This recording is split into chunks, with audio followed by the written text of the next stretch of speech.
93 FM. Radio. Bonjour, pour venir à bout d'un régime perpétuel, féroce et rusé comme l'ogre de 82, il faut aussi chercher à maîtriser ses forces. Ce matin, parlons de la guerre de communication. Une élection, c'est aussi le plein contrôle de l'opinion, la propagande, la contre-propagande et l'information accessible à tous. Cela passe par le contrôle des médiums, le contrôle des médias vecteurs des messages. Ce matin, la question est de savoir si l'opposition camerounaise qui doit affronter le RDPC peut le concurrencer sur le terrain médiatique. Le RDPC contrôle déjà les médias gouvernementaux qui ont une portée nationale avec câble ou sans câble, avec décodeur ou sans décodeur. Les médias gouvernementaux sont les plus accessibles, médias privatisés par le RDPC comme ces tam-tams. Les journalistes politiques et économiques de ces tam-tams sont comme des communicants d'office du RDPC, les propagandistes de ce parti.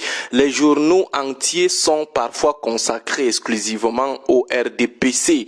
Le parti a par ailleurs ses journalistes à lui avec un organe de presse, le journal L'Action, qui marche très bien. Avec déjà ses instruments médiatiques, le RDPC peut passer des messages ironiques comme il veut. Il peut facilement amener les masses à détester les opposants en racontant des bobards sur eux à longueur de journée sans retenue dans ses médias. Il peut bien les diaboliser auprès de l'opinion.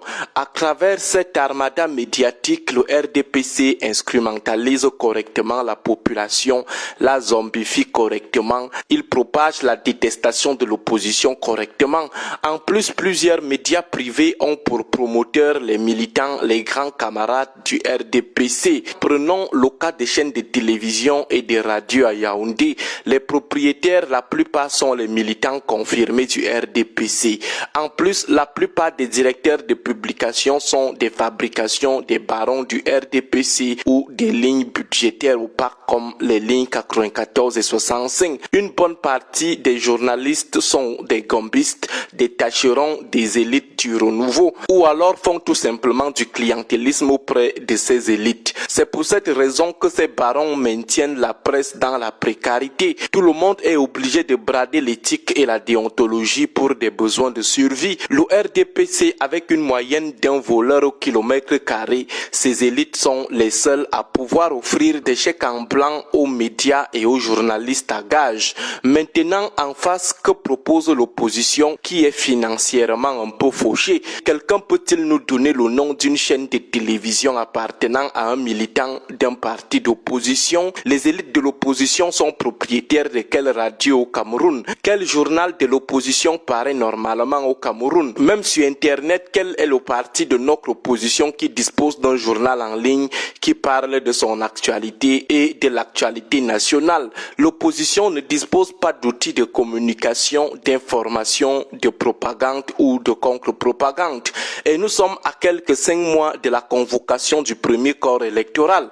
Il y a un problème. Sur les réseaux sociaux, espace libre où il n'y a pas de restrictions ou de répression du renouveau, est-ce que l'opposition peut se rattraper là-bas? C'est encore complexe. En janvier 2024, sur une population de près de 30 millions d'habitants, seuls 5 millions de personnes étaient connectées sur les réseaux sociaux, soit seulement 17% de la population camerounaise. Parmi ces 17%, combien sont connectés ou abonnés aux pages qui parlent de politique? Que chacun fasse la comptabilité en comptant le nombre de membres de sa propre famille qui s'intéressent à la politique sur les réseaux sociaux. Et même comme ça, le régime contrôle une bonne partie des cybermercenaires ou des cyberharceleurs, avec une mainmise très importante sur les influenceurs et des lanceurs d'alerte. Donc, dans le contrôle de l'opinion sur les réseaux sociaux, le régime de Yaoundé est aussi très présent. Même là où les forces du changement pouvaient aussi contrôler quelque chose, les gens sont inactifs et concentrés sur des faits divers. Par exemple, combien de personnes qui se disent du changement partagent les publications politiques sur leur mur? Les informations sur les les dates et les lieux de déplacement de l'ECAM publiés par certains engagés? Combien relaient ces informations pour l'âge diffusion sur leur page?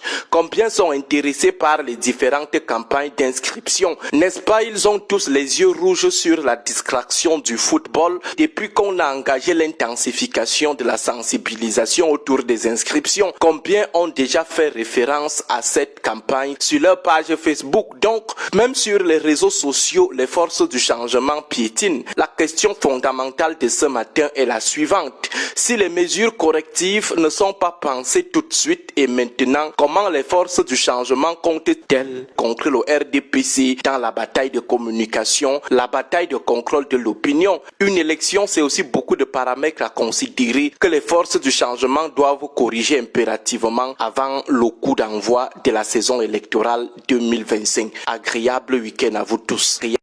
93